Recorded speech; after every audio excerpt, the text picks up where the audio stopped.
ಇವತ್ತು ವೀಣಾ ಆಂಟಿ ಮೇಲೆ ಪ್ರ್ಯಾಂಕ್ ಮಾಡೋಕೆ ಹೋಗಿ ಅದೆಷ್ಟು ಚೆನ್ನಾಗಿ ಎಕ್ಸಿಕ್ಯೂಟ್ ಆಯಿತು ನೀವೇ ನೋಡಿ. ಎಲ್ಲರಿಗೂ ವೆಲ್ಕಮ್ ನನ್ನ ನ್ಯೂ ವ್ಲಾಗ್ಗೆ. ಗೈಸ್, ಒಂದು ಚಿಕ್ಕ ಪ್ರ್ಯಾಂಕ್ ಮಾಡೋಣ ವೀಣಾ ಆಂಟಿ ಮೇಲೆ ಅಂತ ಅಂದ್ಕೊಂಡಿದ್ದೀವಿ. ನನ್ನ ಭಾವನ ಹೋಗಿ ಕೇಳಿದೆ, ಬನ್ನಿ ನಿಮ್ಗೊಂದು ಚಾಲೆಂಜ್ ಕೊಡ್ತೀನಿ ಅಂತ. ನಮ್ಮ ಭಾವಂಗೆ ಏನು ಚಾಲೆಂಜ್ ಅಂತ ಗೊತ್ತಾಗೋಯ್ತು, ನಮ್ಮ ಅಕ್ಕಂಗೂ ಗೊತ್ತಾಗೋಯ್ತು, ನೋಡಿಬಿಟ್ಟು ಅವರಿಬ್ಬರು. ಸೊ ವೀಣಾ ಆಂಟಿಗೆ ಈ ಚಾಲೆಂಜ್ ಗೊತ್ತಿಲ್ಲ, ಯಾವ ಥರ ಪ್ರ್ಯಾಂಕ್ ಮಾಡ್ತೀನಿ ಅಂತ ನೋಡಿ ಗೊತ್ತಾಗುತ್ತೆ. ಸೊ ಗೈಸ್, ಇನ್ನೊಂದು ವಾಟರ್ ಬಾಟಲ್ ಇದೆ, ಇನ್ನೊಂದು ಕಾಯಿನ್ ಇದೆ. ಇವಾಗ ಎಷ್ಟು ಚೆನ್ನಾಗಿ ಮ್ಯಾಜಿಕ್ ಮಾಡ್ತೀನಿ ವೀಣಾ ಆಂಟಿ ನೋಡಿ ನೋಡಿ, ಆಯ್ತಾ? ಈಗ ಈ ಕಾಯಿನು ಒಳಗಡೆ ಹೋಗುತ್ತೆ. ಅಯ್ಯೋ ಹೋಯ್ತು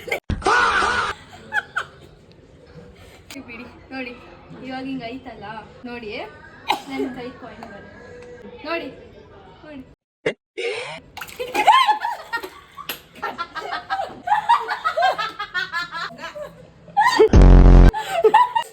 ಆಂಟಿ ಹೆಂಗಿತ್ತು ಪ್ರ್ಯಾಂಕ್? ನಮ್ಮ ಹೊಟ್ಟೆ ಎಷ್ಟು ಉರ್ಸ್ತಾವ್ರೋ ಭಗವತ್ನ ನೋಡಿದ್ರೆ.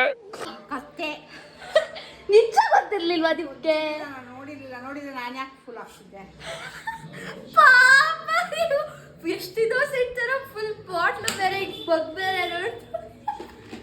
ನಮ್ಮ ಭಾವಂಗೆ ಮತ್ತೆ ನಮ್ಮ ಅಕ್ಕಂಗೆ ಗೊತ್ತಿತ್ತಿದ್ದು, ಅದಕ್ಕೆ ಇಬ್ರು ಗಂಡ ಹೆಂಡತಿ ಎಸ್ಕೇಪ್ ಆಗ್ಬಿಟ್ರು.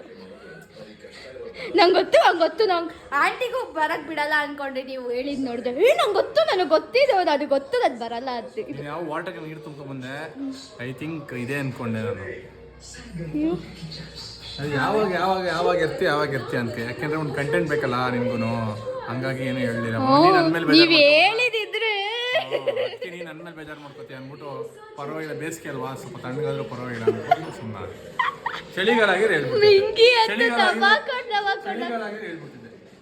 ಇವಳು ಬಟ್ಟೆ ಮೇಲೂ ನೀರೆಲ್ಲ ಆಗ್ಬಿಡೈತೆ, ನನಗೂ ಆಗೈತಿಲ್ಲ. It's okay.